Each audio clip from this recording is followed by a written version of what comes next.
All right, we are back here in Civic Center Wrestling. Bilskie back here with you. Singles action here is Captain Redneck Dick Murdoch. This is an extra added feature here.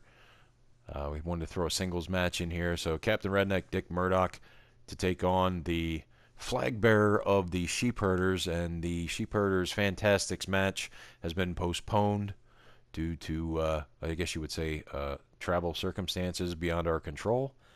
Rip Morgan is here, as he was supposed to team with the Russian assassin this evening. But we do have singles action here, plus 3 more championship matches to be decided. We'll see the Rock and Roll Express take on Al Perez and Larry Zbyszko, the 3 championship matches, and of course the one that everybody has been really anticipating. It'll be the final chapter for either Dusty Rhodes or Ron Garvin.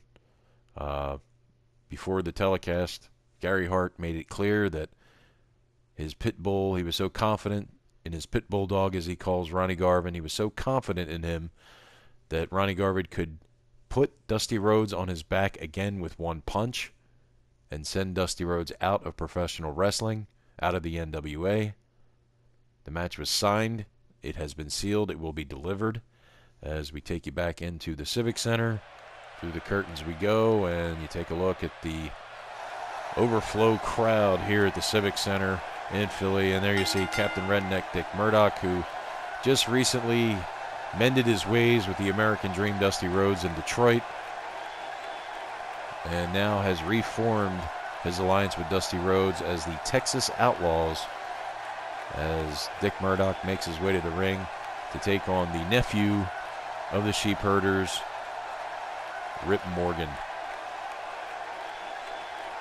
And again, want to mention Civic Center Wrestling will return on Sunday, September 10th, for an all-star card already signed for that match, for that evening, I should say. Depending on what happens in Atlanta, U.S. Tag Team Champions, the Midnight Express, even if they walk away tonight with the U.S. belts, if they don't lose them to the Road Warriors, it will be the Midnight Express against Arn Anderson and Tully Blanchard. That will take place in the Civic Center on Sunday, September 10th, as part of a spectacular card. You definitely want to be staying tuned for that.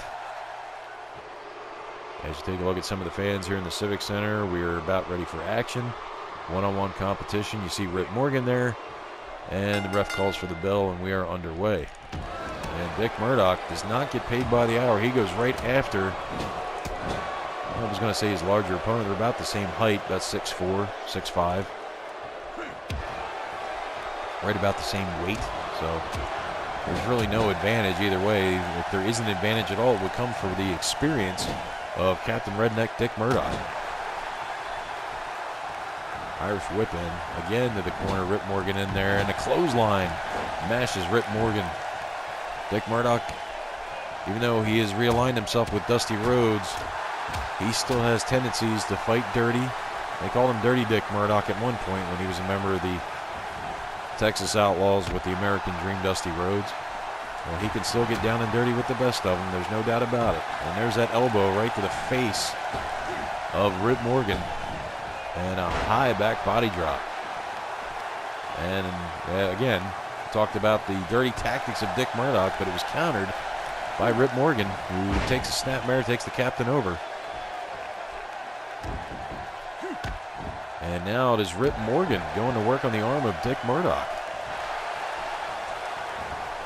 And he got out of the way, and there's some fingernails right to the back as he's using those grade A hams on the head of Rip Morgan. High elevation in the back body drop. Dick Murdoch, as I mentioned, mended his ways with the American Dream, Dusty Rhodes, in Detroit during that hellacious cage match at the Cobo Hall, in which it was, in fact, Murdoch and Sullivan against Dusty Rhodes, and his partner that time was the Sheik. The Sheik turned on him without any provocation.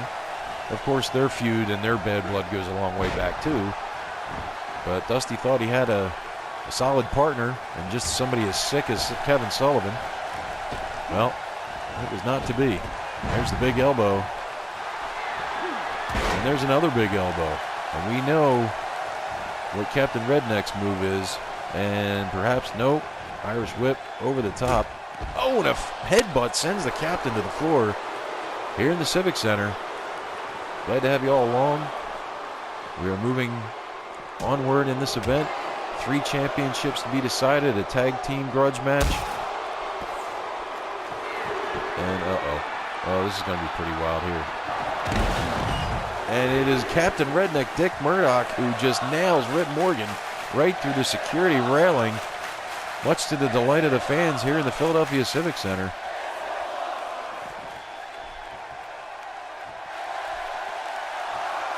And there you see Murdoch showing the hook 'em horn sign.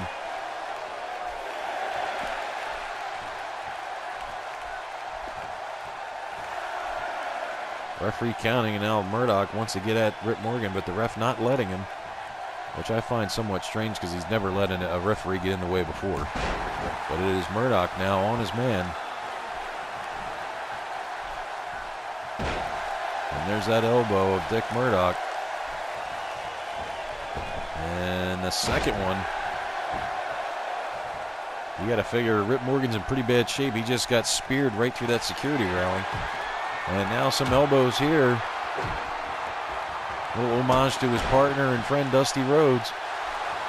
As now Murdoch sets up. Here it comes. The patented brainbuster from Dick Murdoch. There it is. Murdoch hooks the leg. This one's just about academic. It is over. Not many get back up from the brainbuster. Rip Morgan is not one of those people. He goes down at the hands of the brainbuster and at the hands of Captain Redneck Dick Murdoch in this special added attraction here on CCW. As we saw the brainbuster, the 1, the 2, and the 3, and your winner with that, Captain Redneck Dick Murdoch. We'll be right back with the Rock and Roll Express against Al Perez and Larry Zbyszko coming right up.